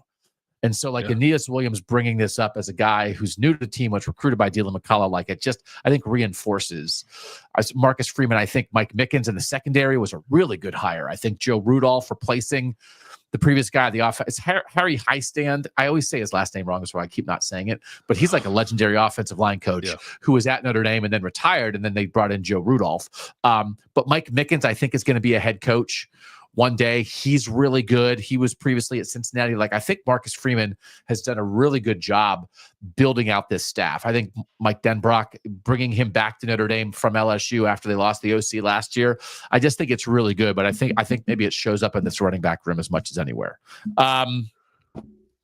This was a good Riley Leonard quote. And I'm also briefly confused about this, but they were Riley Leonard, who wasn't ever part of the two losses to Ohio State. And everybody watching and listening to this knows that Ohio State beat Notre Dame in the regular season in 2022 and 2023. The 2023 loss in South Bend came on the last play of the game after Kyle McCord hit Emeka Egbuka down to the 1. It was the highlight of Kyle McCord. It was the peak of Kyle McCord's tenure at Ohio State, and then they run the ball in with Chip Trainum on the last play of the game when Notre Dame only has 10 guys on the field. So anyway, it's like, hey, you're playing a team that you lost to. And Riley Leonard said, he was basically saying it's the national championship game. Why do we have to look at past games for motivation? If you're not motivated enough, you're tripping, is what Riley Leonard said. I like that. Yeah. Yeah. But he also said, and I rewatched the video of it too and read the transcript. So I'm a little confused. He said like Marcus Freeman doesn't have to talk about it, but he's playing the Ohio State losses in the facility. And I didn't hear anybody else talk about that. So he was sort of like the way Riley Leonard, and I might be misinterpreting it, but it felt like he was saying like, yeah, it's not a big deal. We don't need to be motivated by that. Marcus Freeman's just playing them constantly in the facilities. Like, what? No, that actually feels like you are using those losses as motivation. Yeah. I might have that wrong. I need to check on that.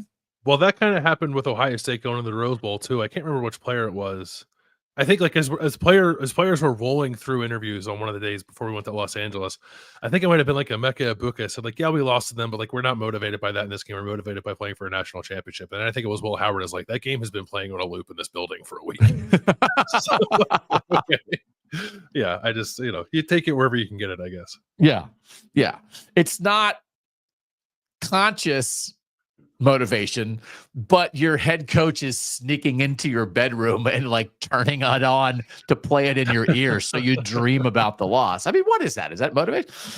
Riley Leonard also said after the Notre Dame loss, they forgot about being the best team in the country and they just had to focus on being the best team on the field every week.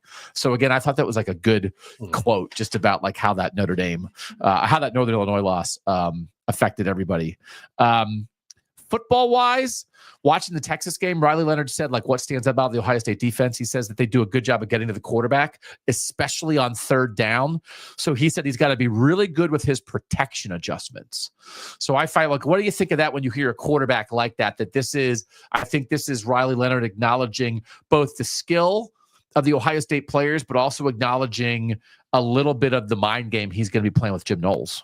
Yeah, I think he's spot on. That's actually like an interesting kind of thread to this game because I think Notre Dame in a lot of ways is like a service academy where like being on schedule is very important to them, and they're not a great third down team. And even prior to the playoff, they've played a lot of games, so this has changed. But like going into the playoff, I think they had faced like among the fewest third downs in the country. Okay. They just don't get to it a lot. And in my opinion, like they're not built to convert third and medium, third and long regularly, especially against Ohio State's defense. So Riley Leonard is right. I think if it becomes a game where Ohio State's defense is in obvious passing downs, that's not a great spot for Notre Dame to be in. But then Notre Dame would still have to find a way to execute there, obviously. So it's on Leonard and it's on an offensive line that again is going through some transition to get those protection calls right and identify where the pressures are coming from. I guess the other part of that too is like Ohio State hasn't blitzed a lot in the playoff either. So okay, maybe it's less about identifying pressures and more about just making sure your tackles can block JT Tuimoloau and Jack Sawyer. Yeah, and again, like I think there was a tweet out on Thursday morning that I retweeted that the person then pulled back. There was somebody reported that like, oh, Charles Jagusaw said he's going to be the left tackle. And then that person was like, oh, I heard an interview and I misinterpreted the interview. Someone who covers Notre Dame, I'm pulling it back. So I had retweeted it and that disappeared. But I also still think Charles Jagusaw is going to be the left tackle. So like, I don't know what's reported, but like, I think that's what they're going to wind up doing. That Anthony Knapp can't play and that Charles Jagusaw is back and healthy and was supposed to be the left tackle. And then it's just one of those, a situation where one of the main storylines of these two teams is the way they've overcome injuries on the offensive line. But I think Charles Jagusaw has a chance to be as much of a solution as Donovan Jackson was, which is like, okay, this was a guy. I mean, it's even crazier because he was the plan. And then his injury is like kind of what started this whole thing. And now he's back. But like Donovan Jackson, once he got moved out there, was ready for it because he's an NFL player. Charles Jagusaw is a borderline 5-star recruit. I think he's going to be ready for this. So I actually think maybe it's not official, but I think it's what's going to happen. And I think he'll have as much of a chance, maybe more of a chance. I thought Anthony Knapp was pretty good this year for a true freshman. There were also some times against Georgia where it felt like, okay, this might be a little much to ask of him. I think Jagusaw might be better equipped to handle what JT Tuimoloau and Jack Sawyer are going to bring. Yeah, Maybe. I guess the only thing is like this is so he's only played in his career 119 snaps, and this year he just played at guard. So it's like big stage, game speed at left tackle against two of the best defensive ends in the country. It's like Donovan Jackson's been great, but in his first game, he had to play Abdul Carter, and in passing downs, Abdul Carter ate his lunch. So it's like maybe that could happen here too. I think Jackson's going to be very good, but it's a heck of a way to ease yourself into playing left tackle. Yeah. The other thing is, did this come up a lot with Will Howard on Wednesday about the fact that he and Riley Leonard were roommates at the Manning Passing Academy? Yeah, so it was Will Howard, Riley Leonard, Cade Klubnik, and it was the fourth, Tyler Van Dyke. They were all roommates at the Manning Passing Academy. This is when they were there as campers, or they were counselors? They were there as counselors this past summer. Yeah. Okay. And did he say Riley Leonard's kind of a jackhole or what? No, they seem to like each other. Yeah, they seem to like each other. I think he said the four of them have a group chat. Oh, for real? Oh, that's nice. A roommate group chat. Because I was just kidding. Of course, I think they both said they got along. But it was funny. Riley Leonard said, we weren't really the big names at the camp. We were just two dudes hustling. So that's like, which is, again, like, I mean, they weren't. It's like, hey, we got the Duke quarterback and the Kansas State quarterback at the Manning Passing Academy. Woo! And now they're in the national championship game. Yeah. Pretty wild. Yeah. And then the last thing is Jaden Greathouse, who had the big touchdown against Penn State when Penn State dude fell down. He had a 50-yard touchdown. He also said that the Notre Dame loss to Ohio State last year does sting and linger. So it does matter. So, like, I don't know. It's like, it's one of those things. Does it matter that Notre Dame lost to Ohio State the previous 2 years? You can't ask that question and get an answer from 100 people, because every person individually has a different answer, because one person might say no and one person might say yes. So, like, Riley Leonard, but, you know, I would imagine it'll come up some, because you have a chance to go down, you play your best game, make your family proud. This is what you've worked for, seize the opportunity. But also, didn't it suck to lose to those guys? That's a little something. It's 10%. Is it 10%? I don't know. I think it's 10%. Yeah. I don't recall like any moments from that game that were like especially tense, or like any kind of back and forth between players There was one moment that was tense. Between post-game interview.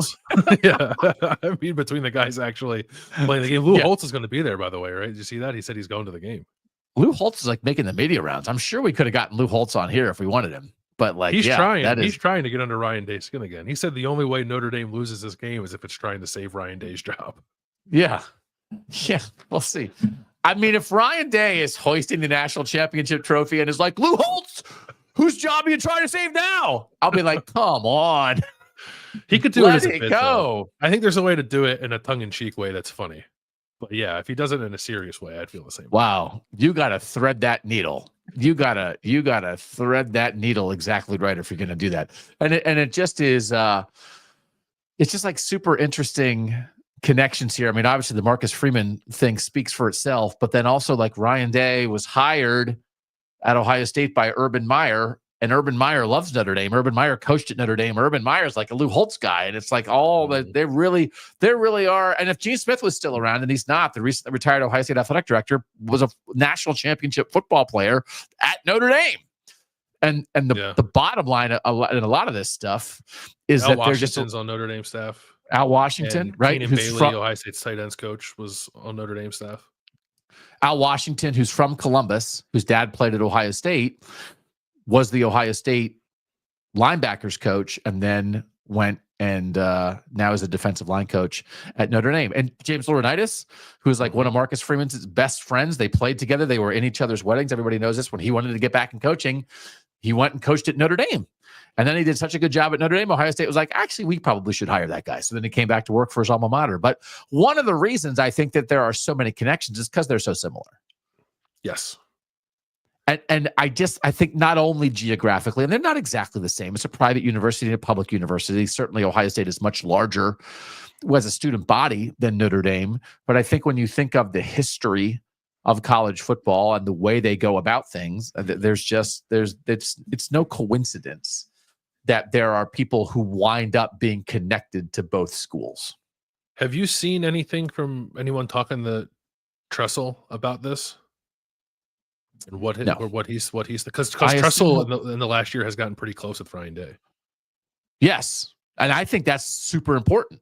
Yeah, I think Ryan also loves Marcus Freeman. Obviously, for Ryan Day to absorb, I have all kinds of there's a very specific Ohio State Notre Dame Tressel theory of the case that I will outline on Friday. Okay. But I probably, I don't know. I mean, I covered Jim Tressel for like 7 years. I probably should invite him on this show, but he has his own show. He does have his own podcast. It's well produced too. I don't know who he's got doing that for him, but they're doing. That's one of those things. Nice job. That's the thing. I mean, like he's a coach. He's been a successful coach. I'm not a successful coach, but it's like, can't we just have a show? And then like, yeah, how do you like that, Tress? You want me to go be a coach? Nobody wants that. I actually bet you could get Tress on if you wanted to. Between now and Monday. Really? All right. Do you want me to try? Especially if he's bopping around down in Atlanta, which I assume he will. Oh, yeah, no. If he's bopping. Oh, no. I'm going to be grabbing boppers all over the place. And I might have my lovely wife, who also got the t-shirts, also put a logo on my cape. So I think I'm going to wear the cape a lot. Oh, boy. In Atlanta. And I think I'm going to wear the crown. Not all the time, but kind of a lot of the time. So I am in sword purgatory. I'm not sure what I can do. Oh, Tress was on another local thing. So anyway, we'll see. We'll try to we'll grab Tressel. And then we'll grab everybody else when we're down there. So we're going down there. Is there anything else in the North? You and I talked about Tom Allen, right? We already talked about Tom Allen. Yeah, Tom Allen had his Clemson news conference. I don't like him in orange. No. I don't. I mean, I just don't like Clemson. But I think I don't know. I guess it makes sense for him. It's a little odd to me. You know what we haven't talked about is Dion. Oh, Dion to the Cowboys if that happens. Yeah. Because there was a report from Ed Werder. Is that who it was? Yeah. I think, I don't know. I don't even know if he's still at ESPN or not, but he said like Jerry Jones is mulling offering the job to Deion Sanders, and Deion Sanders, people think he would take it if it was offered to him. Yeah. I mean, it's what a 2 years. And he brought his kids and he brought Travis Hunter and he gave Colorado football a jolt, but I don't know that anybody was like, I think Deion's going to be there for 20 years. Nobody thinks that, right? But there was I think a prevailing assumption that Deion was going to leave when Shedeur left. Yeah. So like but which is kind of a bummer. I mean, it's the Dallas Cowboys. What are you going to do? But if that's what ends up happening, but it would kind of suck for Colorado if that were to happen. But there's energy there. I would be very curious. I mean, Rick George made an interest, made a bold move to hire Deion, and we're seeing a lot of these other players, former players, getting hired now, right? Deshaun Jackson at Delaware State and Michael Vick Norfolk State, at Norfolk State. Like I think they're going to play. I think they're in the same conference too. I want to go to that game. There's a lot of ingenuity there, and I think there's a lot of opportunity there. Now the other thing is like Deion did work his way up.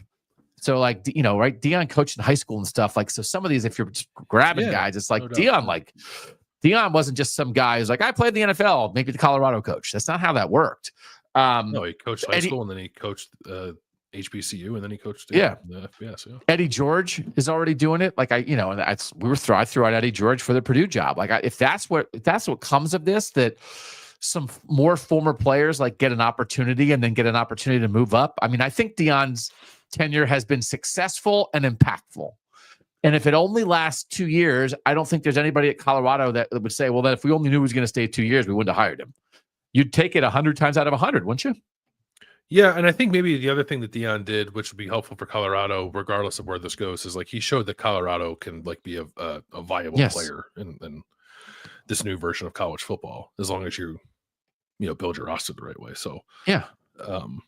Yeah, it's not like I don't know that I don't think Colorado suddenly goes back to the program that can't scrape together a couple of wins because Dion leaves, but there's just this felt there's momentum there and energy. It would be a heck of a thing to lose that, but it's not to say you can't sustain it with somebody else.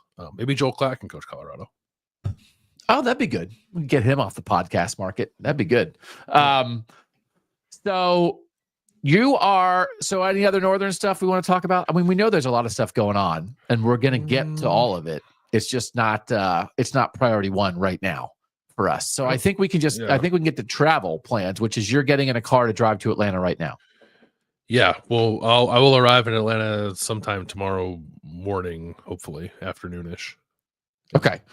And Ohio State and Notre Dame will get to Atlanta on Friday night. I'm flying Friday evening. I'll be here for a Friday show live at noon. We don't normally do a Friday show, but we're doing one tomorrow where I will talk a lot about Ryan Day and Marcus Freeman. The plan is to have Mike Kadick, the Indiana center, friend of the program, on to talk about playing both the Fighting Irish and the Buckeyes this year. We'll have Tyler Shoemaker, our betting analyst, who's been on Notre Dame all year, come on and make some bet suggestions for this game. So we will have a Friday show, and then we'll have shows Saturday, Sunday, Monday from Atlanta. So we're fired up to get down there and fired up to represent the North, man. Yeah, very much looking forward to it. And now I'm glad you have T-shirts to give people too. Yeah. So we'll just be wandering the streets, but also we will do it at the very minimum. We will do come meet us in the parking lot before you go into the game on Monday somewhere. Yeah. But I want to get see too. I don't know. Sorry to cut you off. I don't know if people listening to this who are planning on going down there know that media day is open to fans. Oh, I believe it's free. I don't think it's a ticketed event. You can just hang out and kind of watch media day happening, but we'll be there for that too. So if you're there and you see us, shout us out. Do you think I should wear the cape and the crown for media day? It wouldn't be my style because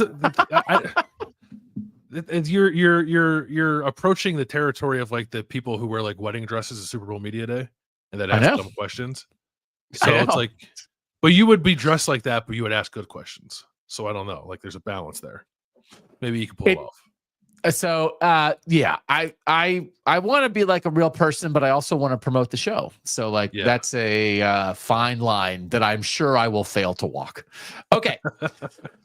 We'll see you Friday at noon for a show still from the North, and then we'll see you Saturday, Sunday, Monday, and Monday post game for live shows from Atlanta. For now, thanks as always to our producer, Mike Yorstowski, for making us look good and sound good. Thanks to you guys for being here. For Bill Landis, I'm Doug Lesmerises, and that was Kings of the North.